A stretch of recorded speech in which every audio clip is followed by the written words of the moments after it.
जंगल के एक कोने में एक सूखे पेड़ पर टुनटुनी चिड़िया अपने 2 बच्चों के साथ रहती थी। उसके पास न अच्छा घर था और न भरपेट खाना। टुनटुनी ने अपने बच्चों गुड़िया और बादल से कहा, माँ फिर से कुछ नहीं ला पाई बेटा, जंगल में अब फल भी कम हो गए हैं। कोई बात नहीं माँ, हम भूखे ही सो जाएंगे। नहीं बेटा, माँ कुछ न कुछ जरूर करेगी। आपकी माँ आपको ऐसे भूखा नहीं देख सकती। पास की टहनी पर कालू कौवा और सुंदरी कौवी बैठे हंस रहे थे।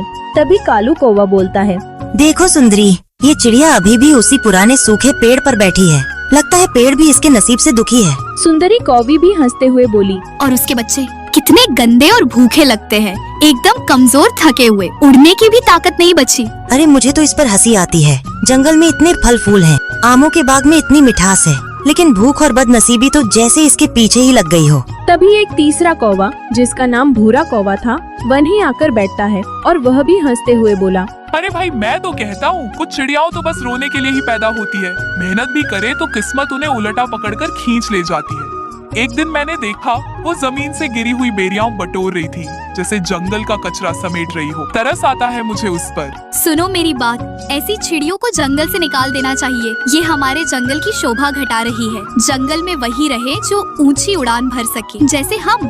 और हमारा आमों वाला इलाका तो चमक ही रहा है। कल ही तोतों ने और कबूतरों ने कहा कि कालू कौवे का बाग सबसे रसीला है। टुनटुनी जैसी भूखी चिड़िया बस धूल उड़ाती है। देखो, वो पेड़ पर पत्ता बांधने की कोशिश कर रही है, जैसे घर बना रही हो। उसके लिए तो घोंसला भी सपना है। एक दिन हम इसके बच्चों को एक सूखी रोटी का टुकड़ा फेंकेंगे और ये उसे भी भीख समझकर शुक्रिया कहेगी। देखो तो, पेड़ की एक सूखी टहनी पर पत्ता बांध रही है। लगता है घोंसला बना रही है। लग तो ऐसे रही है जैसे ये कोई महल बना लेगी। रात को जब टुनटुनी चिड़िया अकेली बैठी रो रही थी, तभी उसके सामने एक चमकदार रोशनी आई और एक जादुई परी ने मुस्कुराते हुए बोला, तेरी मेहनत और सच्चे दिल को देखकर मैं यहाँ आई हूँ। ये लो जादुई हीरे का बीज, इसे जहाँ तू चाहे वहाँ बो देना, वहीं तेरा घर बन जाएगा, हीरे का घर। परी जी, क्या यह बात सच है? हाँ टुनटुनी, यह बात बिल्कुल सच है।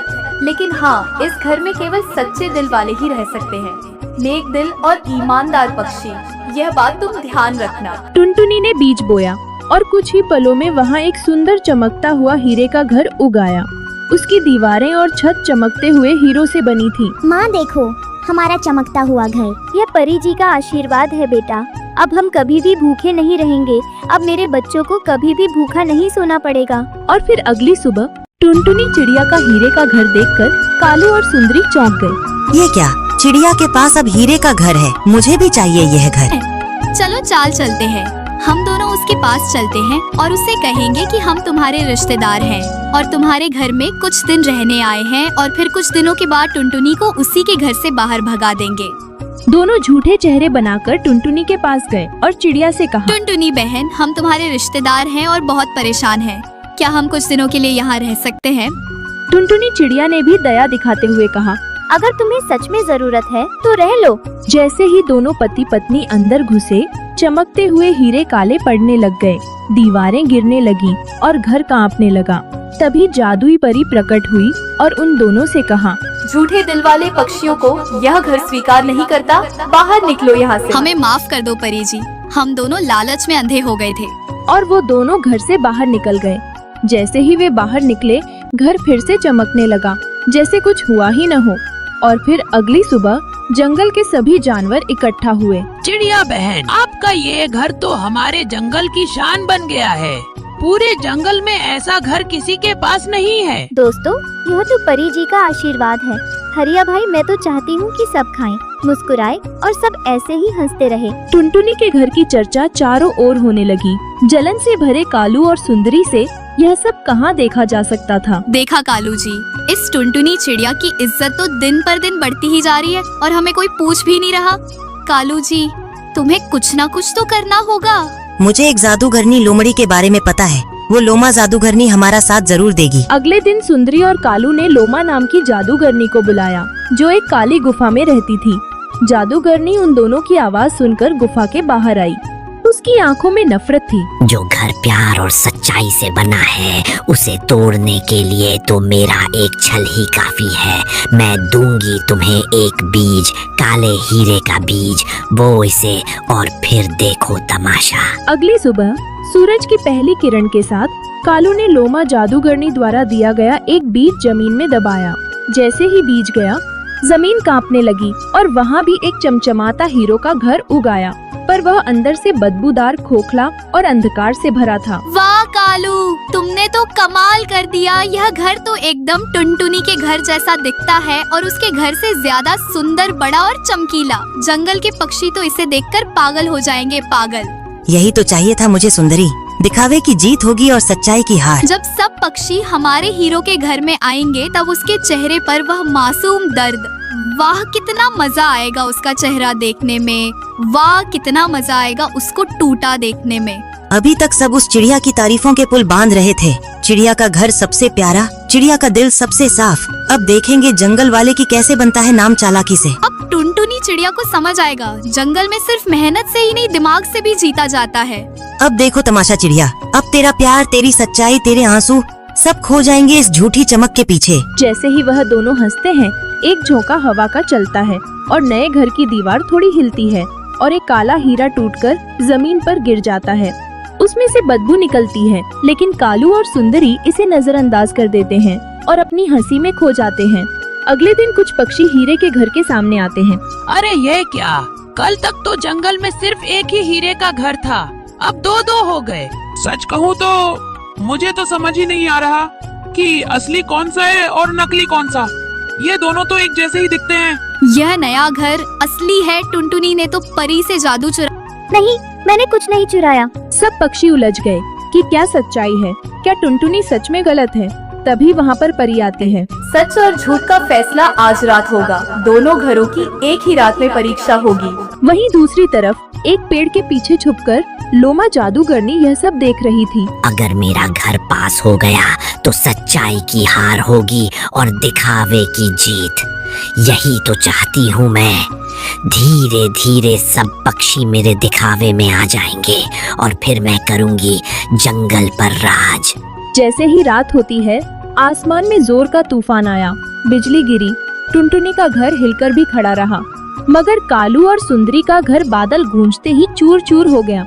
सारे हीरे काले हो गए और घर जमीन में मिल गया। हमें माफ कर दो चिड़िया बहन, हम सब ने आप पे शक किया, जबकि तुम तो जंगल की माँ निकली।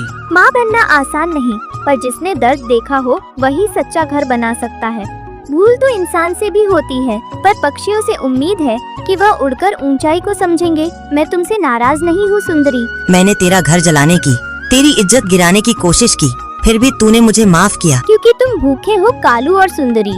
भूखे को खाना देना सबसे बड़ा धर्म है, यही सिखाया है मेरे इस हीरे के घर ने। फिर अगली सुबह जंगल में सभी पक्षी नदी किनारे इकट्ठा होते हैं। हम सब ने देख लिया, जो सच्चा होता है वही हमेशा टिकता है। घर बनाने से नहीं, दिल से बड़ा बनो। हमारे दिलों में सबके लिए जगह होनी चाहिए, पर सच्चाई और प्यार के साथ। इस तरह टुनटुनी चिड़िया का हीरे का घर फिर से जंगल की शान बन गया, न केवल सुंदरता में बल्कि सच्चाई, ममता और इंसानियत भी।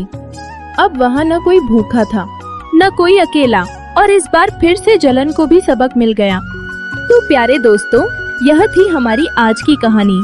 यदि आपको हमारी यह कहानी पसंद आई हो तो हमारी वीडियो को लाइक, और यदि आप हमारे चैनल पर नए हैं तो प्लीज हमारे चैनल को सब्सक्राइब करें। आपका बहुत बहुत धन्यवाद। जंगल में गर्मियों का मौसम आ चुका था।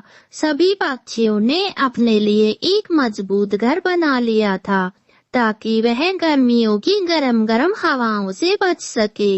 इसी जंगल में एक बहुत ही सुंदर टुनटुनी नाम की चिड़िया भी रहा करती थी, जो जंगल में सबसे पहले अपने घर को मजबूत और पक्का कर लिया करती थी। लेकिन इस बार पता नहीं टुनटुनी चिड़िया को क्या हुआ कि उसने अभी तक अपने घर को पक्का नहीं किया। इसी जंगल में एक कालू कौवा और सुंदरी कौवे भी रहा करते थे। कालू जी, टुनटुनी चिड़िया तो हर बार सबसे पहले अपना पक्का घर बना लेती है, लेकिन इस बार उसको क्या हुआ जो अभी तक उसने अपना घर नहीं बनाया? हाँ सुंदरी, मैं भी कब से यही सोच रहा हूँ। चलो एक बार चल के देखते हैं, आखिर बात क्या है। हाँ कालू जी, चलो चलकर देखते हैं उस चिड़िया की बच्ची को, कहीं कोई नया घर तो नहीं मिल गया उसको। हाँ सुंदरी, भला हमारे होते हुए उस पिद्दी सी चिड़िया को नया घर कैसे मिल सकता है। हाँ कालू जी, अब जल्दी से चलकर देखते हैं आखिर बात क्या है। फिर ऐसे बातें करते हुए कालू और सुंदरी वो दोनों टुनटुनी चिड़िया के घर चले जाते हैं। लेकिन वहाँ तो बेचारी टुनटुनी चिड़िया बहुत ही ज्यादा बीमार थी। अरे चिड़िया, क्या हुआ आपको? आप ठीक तो है ना? अरे सुंदरी बहन, मुझे 10 दिनों से तेज बुखार है। डॉक्टर बुलबुल से कई बार दवा भी ली मगर कोई फायदा ना हुआ। कालू भाई, अगर आप किसी और डॉक्टर को जानते हैं तो प्लीज मुझे बता दें, अब यह बीमारी मुझसे सहन नहीं हो रही। हाँ टुनटुनी चिड़िया, मैं एक उल्लू वैद्य को जानता हूँ। आप एक बार उसकी दवाई लेकर तो देखें, मुझे विश्वास है आप उसकी दवाइयों से जरूर सही हो जाएंगी। तो फिर कालू भैया, आप मुझे जल्दी से उस उल्लू वैद्य का पता दें, मैं तो आज ही चली जाऊंगी। कालू कौवा चिड़िया को पता बताने वाला ही था कि तभी सुंदरी कौवी बीच में ही बोल पड़ती है। उत्तर? अरे उत्तर वाली दिशा में उल्लू चाचा का घर है। चिड़िया चिड़िया, आप वहीं चली जाना। और कालू जी, आप जल्दी से मेरे साथ चलो, मुझे एक बहुत जरूरी काम याद आ गया। अच्छा चिड़िया, अब हम चलते हैं। फिर ऐसा कहकर सुंदरी कौवी कालू कौवे को वहाँ से लेकर चली जाती है और टुनटुनी चिड़िया भी उत्तर वाली दिशा में चली जाती है। सुंदरी, तुमने टुनटुनी चिड़िया से भला झूठ क्यों बोला? उल्लू चाचा का घर तो पूरब वाले जंगल में है ना? अरे मेरे बेवकूफ पति, अगर मैंने झूठ बोला है तो कुछ सोच के ही बोला होगा ना। अरे कालू, सोचो, जरा सोचो कालू, आज पहली बार जिंदगी में ऐसा हुआ है जो टुनटुनी चिड़िया ने अपना घर नहीं बनाया। और हमारा घर देखो, वो तो बिल्कुल सही है। हम हमेशा से यही तो चाहते थे ना कि वह टुनटुनी चिड़िया अपना घर ना बना पाए। सुंदरी, ऐसा कभी नहीं होने वाला। देखना तुम, टुनटुनी चिड़िया ठीक होते ही सबसे पहले अपना नया घर ही बनाएगी और हम दोनों तो बस उसे देखते ही रह जाएंगे हमेशा की तरह। कालू, हम चिड़िया को कभी ठीक ही नहीं होने देंगे।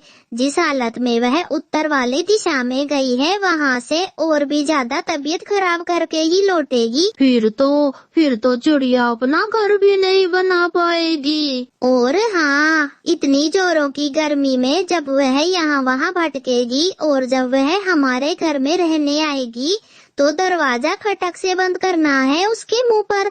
वो बड़ी सबको ज्ञान बांटती फिरती है, पता तो चले इस बार उसे भी। तो फिर क्या सुंदरी, इस बार चिड़िया इतनी जोरों की गर्मी में इधर उधर ही भटकती रहेगी? अरे वाह, तुम्हें बड़ा तरस आ रहा है उस चिड़िया पर। अरे नहीं पत्नी जी, मैं तो बस ऐसे ही पूछ रहा था। और उधर टुनटुनी चिड़िया उत्तर वाली दिशा में चली जाती है। अरे ये क्या, मैंने तो उत्तर वाली दिशा पूरी तरह से देख ली मगर यहाँ तो किसी भी वैद्य का घर दिखाई ही नहीं देता। शायद सुंदरी कौवी से कोई गलती हुई होगी। अब किसे पता करूं, बुखार भी बहुत तेज होता जा रहा है। बेचारी टुनटुनी चिड़िया ऐसे बहुत परेशान थी। वो यहाँ वहाँ उल्लू चाचा का घर ढूंढ रही थी। तभी पूरब वाली दिशा से उल्लू चाचा आता दिखाई देता है।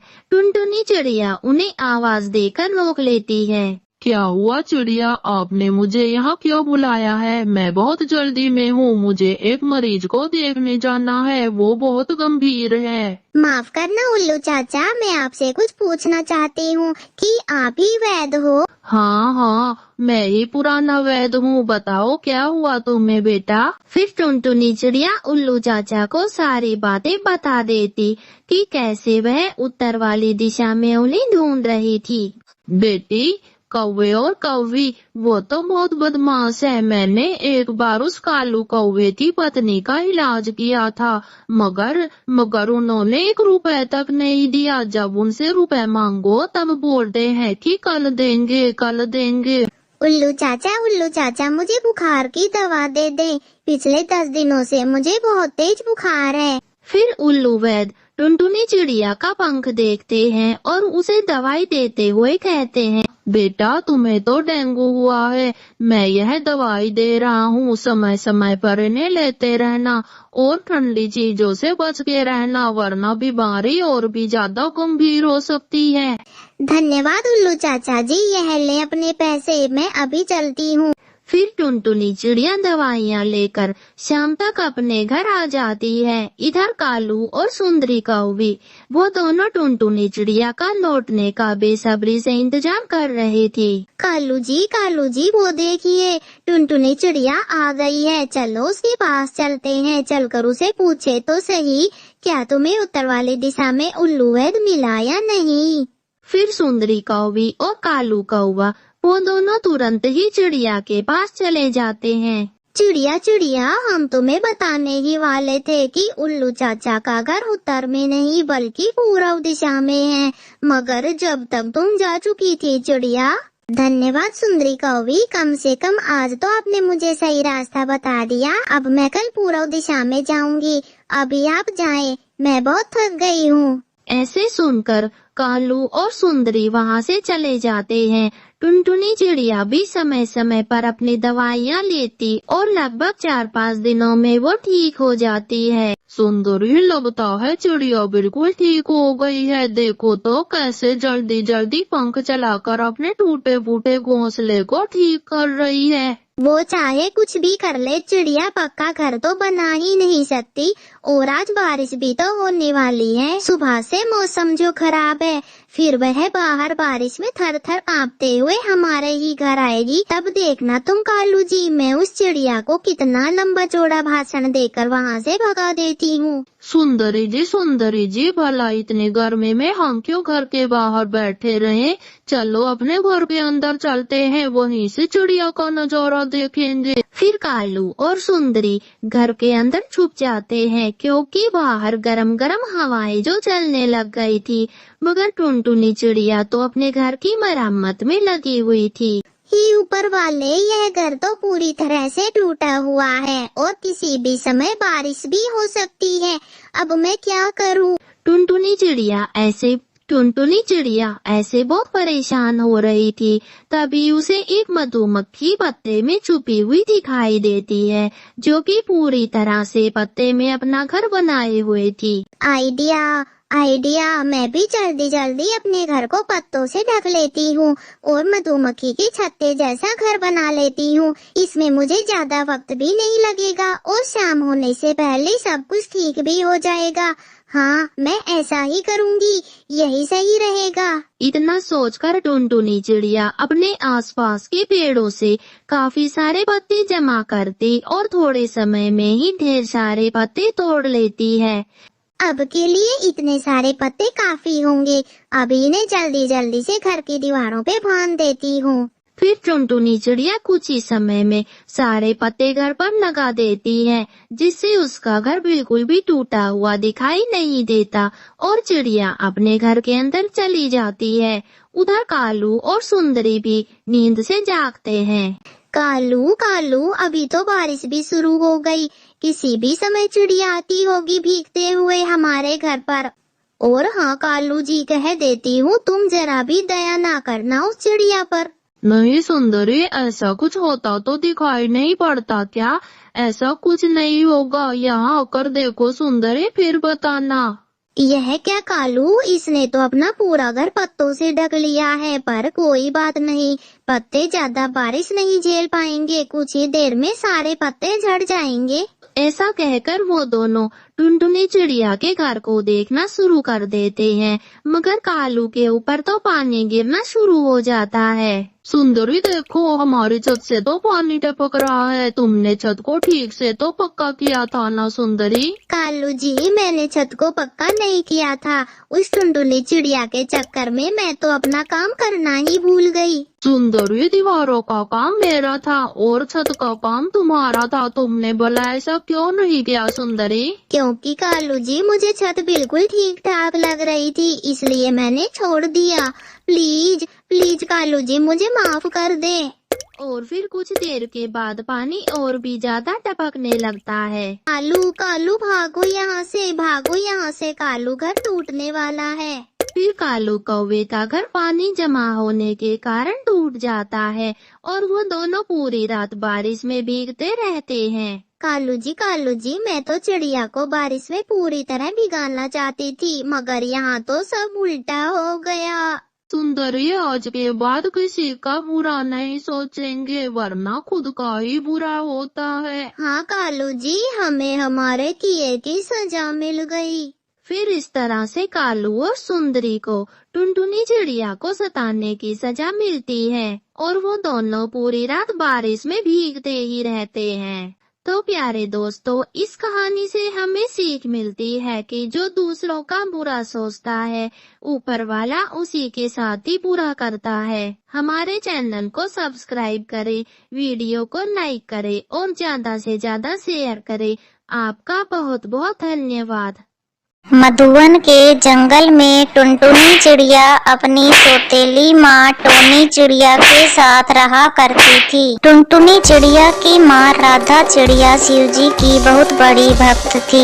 एक बार जब वो पूजा के लिए फूल तोड़ने जा रही थी, जब जिगर चील उस पे हमला कर देता है, तब टुनटुनी चिड़िया बहुत छोटी थी। टुनटुनी का पिता टुनटुनी की देखभाल करने के लिए टोनी नाम की चिड़िया से दूसरी शादी कर लेता है। कुछ दिनों तक तो टोनी चिड़िया टुनटुनी की अच्छी तरह से देखभाल करती है और ऐसे ही दिन गुजरने लगते हैं और टोनी चिड़िया एक बच्ची की माँ बन जाती है और वह टुनटुनी पर अत्याचार करना शुरू कर देती है। टुनटुनी भी अपनी माँ की तरह ही शिव भक्त थी और हर रोज शिव मंदिर जाकर पूजा करती थी।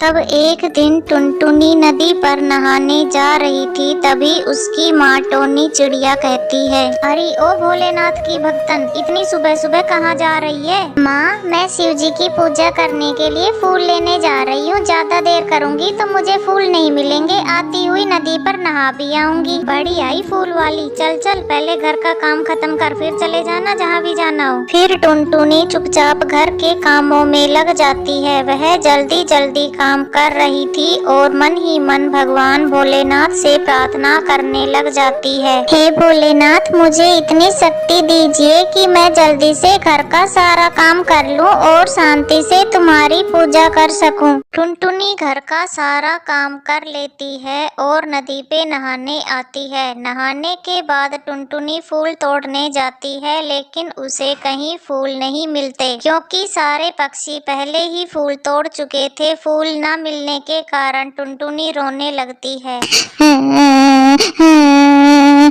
हे प्रभु, आज मैं सोमवार के दिन में फूलों के बिना आपकी पूजा कैसे करूंगी?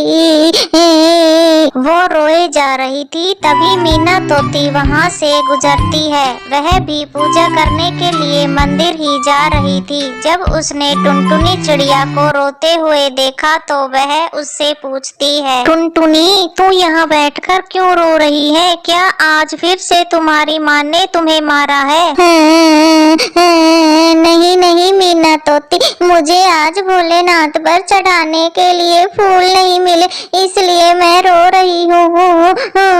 बस टुनटुनी, इतनी सी बात है तो ये लो फूलों की टोकरी। वैसे भी मैंने आज कुछ ज्यादा ही फूल तोड़ लिए थे, ये वाले फूल तुम रख लो। फूलों की टोकरी लेकर टुनटुनी बहुत खुश हो जाती है और खुशी खुशी भगवान भोलेनाथ की पूजा करती है। तभी अगले दिन टुनटुनी अपनी माँ के उठने से पहले ही घर का सारा काम कर देती है। तभी टोनी की बेटी रोने लगती है। अपनी बेटी को रोता देखकर टोनी चिड़िया टुनटुनी पर चिल्लाने लगती है, अरे ओ करमजली, तू ये सुबह सुबह क्या कर रही है? कमबख्त चैन से सोने भी नहीं देती, इतनी आवाज कर रखी है, मेरी बेटी की नींद टूट गई। अगर आज तू शिव मंदिर गई तो तेरे पंख तोड़ दूंगी। ये सुनकर टुनटुनी डर जाती है और अपनी माँ से कहती है, माँ मैं अब बिल्कुल आवाज नहीं करूँगी, तुम दोनों माँ बेटी आराम से सो जाओ। तभी टुनटुनी के हाथ से एक प्लेट छूटकर नीचे गिर जाती है। प्लेट की आवाज सुनकर टोनी टुनटुनी टुनटुनी को लड़ने लगती है। करमजली कुलक्षणी, आज तो मैं तेरे पंख ही तोड़ दूंगी। मैं भी देखती हूँ आज तुझे बचाने कौन आता है। कैसे आज तू शिवरात्रि के दिन शिव पूजा करेगी। इतना कहकर टोनी टुनटुनी को पीटने लगती है। तभी वहाँ भगवान शिव प्रकट होते हैं और टोनी को उसके कर्मों की सजा देते हैं। तभी टोनी चिल्लाने लगती है, अरे अरे ये क्या हो गया, मुझे कुछ दिखाई नहीं दे रहा, मेरी आंखें बहुत जल रही हैं। अभी तो ये करमजली मुझे दिखाई दे रही थी, अब क्या हो गया मुझे, अरे क्या हो गया। अपनी सौतेली माँ की ये बातें सुनकर टुनटुनी समझ जाती है कि भगवान भोलेनाथ ने उसकी सौतेली माँ को उसके कर्मों का फल दे दिया है। हे भगवान भोलेनाथ, हे प्रभु, मेरी माँ को माफ कर दो, कैसी भी है तो मेरी माँ ही, मेरी माँ की आंखें वापस दे दो भगवान। टुनटुनी बेटा, मुझे माफ कर दे, मैंने तेरे ऊपर कितने अत्याचार किए हैं, और तो और आज शिवरात्रि के दिन मैंने तुझे मंदिर भी नहीं जाने दिया, मुझे माफ कर दे बेटा। नहीं माँ, ऐसा मत कहो, माफी मांगनी है तो भोले बाबा से मांगो, वो बहुत भोले हैं, वो अवश्य ही तुम्हें माफ कर देंगे। हे भगवान भोलेनाथ, मुझे माफ कर दो, मैंने तुम्हारी भक्त पर बहुत अत्याचार किए हैं। हे प्रभु, मुझे माफ कर दो, मुझे मेरी आंखें वापस दे दो प्रभु। तभी टोनी चिड़िया को सब कुछ दिखने लग जाता है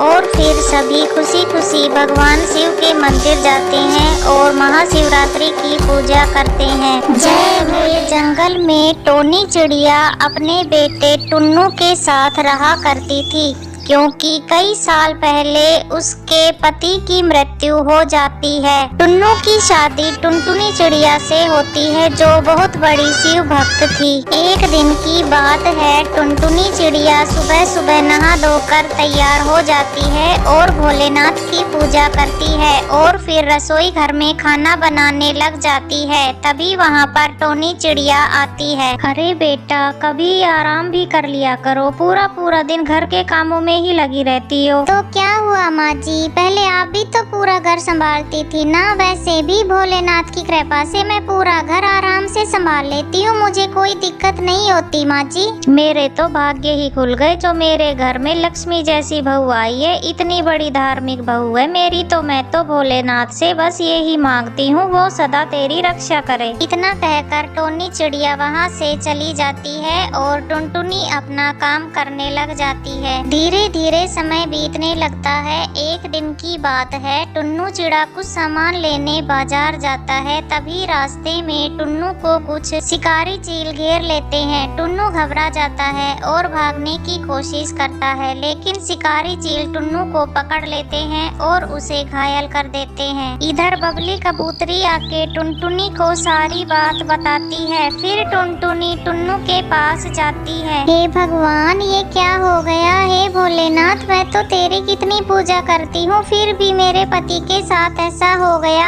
अब मैं ही इन्हें घर पर ले जाती हूँ। ये कहकर टुनटुनी टुन्नू चिड़े को घर ले आती है। टुन्नू चिड़ा बहुत ज्यादा घायल हो चुका था। घर पर टोनी चिड़िया देखती है, तब कहती है, अरे टुनटुनी, ये क्या हो गया मेरे बेटे को, ये ऐसी हालत किसने कर दी मेरे बेटे की। माँ जी, ये उन दुष्ट चीलों का काम है, मुझे बबली कबूतरी बता के गई थी। अब हमें टुन्नू बेटे को डॉक्टर को दिखाना पड़ेगा, मैं अभी डॉक्टर को बुला के लेके आती हूँ। और यह कहकर टोनी चिड़िया डॉक्टर को लेने चली जाती है और कुछ देर बाद टोनी डॉक्टर राधा को लेके आती है। जब डॉक्टर राधा टुन्नू चिड़े को देखती है, तब कहती है, देखिए बहन जी, आपके पति की हालत बहुत ही ज्यादा गंभीर है, इनके बचने की उम्मीद बहुत ही कम है। बहन जी, मैं फिर भी इन्हें बचाने की कोशिश करूंगी, बाकी सब तो ऊपर वाले की मर्जी। इतना कहकर डॉक्टर राधा टुनटुनी को कुछ दवाई दे देती है। डॉक्टर की बात सुनकर टुनटुनी बहुत दुखी होती है और रोने लगती है।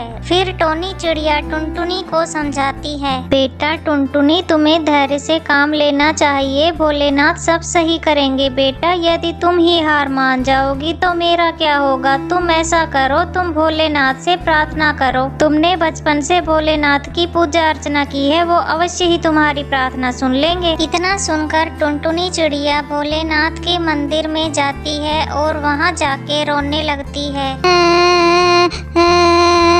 हे भोलेनाथ, अब आप ही मेरे पति को बचा सकते हो। मैंने हमेशा तुम्हारी पूजा की है, मुझे तुम पे पूरा भरोसा है। हे प्रभु, मेरे पति को बचा लो प्रभु। टुनटुनी रोती हुई प्रार्थना कर रही थी कि तभी वहाँ दूसरे जंगल से एक बूढ़ा पक्षी आता है और कहता है, क्या हुआ बेटा, तुम रो क्यों रही हो? तब टुनटुनी उस बूढ़े पक्षी को सारी बात बता देती है। काका, मैं यहाँ भोलेनाथ से अपने पति के प्राणों की भीख मांगने आई हूँ, क्योंकि मेरे पति की हालत बहुत ज्यादा गंभीर है। बेटा, भोले बाबा तो बड़े ही भोले हैं, वो तुम्हारी बात अवश्य सुनेंगे बेटा। थोड़े दिनों के बाद महाशिवरात्रि का व्रत आने वाला है, तुम सच्चे मन से उनका व्रत करना, फिर देखना तुम्हारी सारी मनोकामनाएं पूरी हो जाएंगी। वो सब तो ठीक है काका, पर तुम कहाँ से आए हो? इस जंगल के तो नहीं लगते हो। हाँ, सही कहा बेटा, मैं केदारनाथ के जंगल में रहता हूँ। बस यहाँ से गुजर रहा था तो तुम्हें रोता हुआ देखा तो सोचा तुमसे बात ही कर लूँ। तो ठीक है काका, मैं महाशिवरात्रि का व्रत जरूर करूँगी, और जब मेरे पति बिल्कुल सही हो जाएंगे तब मैं अपने पति और सास के साथ केदारनाथ मंदिर भी जाऊंगी। इतना कहकर टुनटुनी चिड़िया वहाँ से चली जाती है। घर पर आने के बाद वह टुन्नू चिड़े को दवाई देती है और उसकी खूब सेवा करती है। थोड़े दिनों के बाद ही टुन्नू चिड़ी की सेहत में थोड़ा आराम हो जाता है। तब टुनटुनी चिड़िया टोनी चिड़िया से कहती है, माँ जी, मैं आज महाशिवरात्रि का व्रत करूंगी, क्योंकि मैंने भोलेनाथ से कहा था यदि मेरे पति सही हो जाएंगे तो मैं भी व्रत करूंगी। ठीक है बेटा, मैं अभी बाजार जाके तुम्हारे व्रत का सामान ले आती हूँ। वैसे भी मेरा बेटा तुम्हारे कारण ही तो सही हुआ है। फिर टुनटुनी शिव मंदिर जाके शिवरात्रि की पूजा करती है, और फिर अगले दिन टुनटुनी अपनी सास टोनी चिड़िया से कहती है, माँ जी, मुझे केदारनाथ मंदिर जाना है, क्योंकि मैंने मन्नत मानी थी कि जब मेरे पति बिल्कुल सही हो जाएंगे तब मैं केदारनाथ मंदिर में जाके आऊंगी। ठीक है बेटा, हम सब केदारनाथ मंदिर में चलेंगे। और फिर टुन्नू चिड़े के बिल्कुल सही होने के बाद सभी खुशी खुशी भगवान केदारनाथ के मंदिर जाते हैं।